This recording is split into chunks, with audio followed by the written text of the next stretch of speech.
గత 2 రోజుల నుంచి 30 ఇయర్స్ ఇండస్ట్రీ పృథ్వీ చేసిన కామెంట్స్పై వివాదం నడుస్తున్న సంగతి తెలిసిందే. ఇప్పటికే లైలా టీం స్వయంగా క్షమాపణలు చెప్పినప్పటికీ ఈ వివాదం ఇంకా సద్దుమణగలేదు.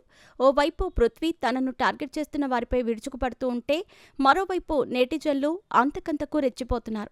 తాజాగా పృథ్వీ వ్యవహారంపై ప్రముఖ నిర్మాత చిట్టిబాబు షాకింగ్ కామెంట్స్ చేశారు. బిజీగా గడుపుతున్న లైఫ్ లో చిన్న బ్రేక్ తీసుకుని ఎంజాయ్ చేయాలి అనుకుంటున్నారా? అయితే వెంటనే ఆర్వీ వెకేషన్స్ ప్రైవేట్ లిమిటెడ్ ని సంప్రదించండి. మరిన్ని డీటెయిల్స్ కోసం సంప్రదించండి 7997979960.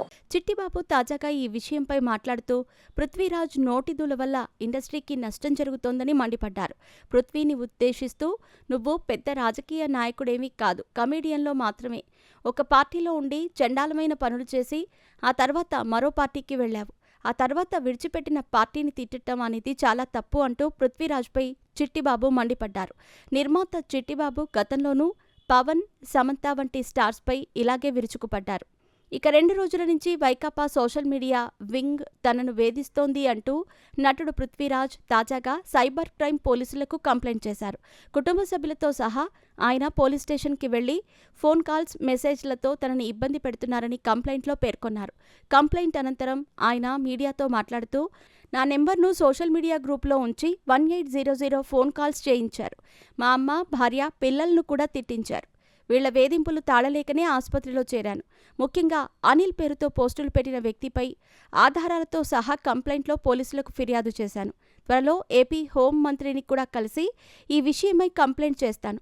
నన్ను వేధించిన వారిపై ₹1 కోటి పైగా పరువు నష్టం దావా వేస్తాను అంటూ ఆవేదన వ్యక్తం చేశాడు. విశ్వక్సేన్ హీరోగా నటించిన లైలా మూవీ ప్రీ రిలీజ్ ఈవెంట్లో పృథ్వీరాజ్ చేసిన కామెంట్స్పై తీవ్ర వివాదం చెలరేగుతున్న సంగతి తెలిసిందే. ఈ సినిమా వేడుకలో తన పాత్రకు సంబంధించి చిత్రీకరణ టైంలో జరిగిన విశేషాలను వెల్లడిస్తూ 150 మేకల్లో చివరకు 11 మిగిలాయి అని పృథ్వీ చెప్పటం రాజకీయంగా దుమారం రేపింది. దీంతో ఒక్కసారిగా లైలా మూవీని బాయ్కాట్ చేయాలంటూ సోషల్ మీడియాలో లైలాపై నెగటివ్ ప్రచారం మొదలైంది. ఈ ట్రెండ్ ఊహించని విధంగా తెరపైకి రావడంతో మూవీ రిలీజ్కి ముందు కొత్త కష్టాలు మొదలయ్యాయి. దీంతో హీరో విశ్వక్సేన్, డైరెక్టర్ రామ్ నారాయణ్ తమ ప్రమేయం లేకుండా జరిగిన ఈ తప్పును క్షమించాలంటూ కోరారు. ఇక ఈ నెల 14న లైలా మూవీ థియేటర్లలోకి రాబోతోంది.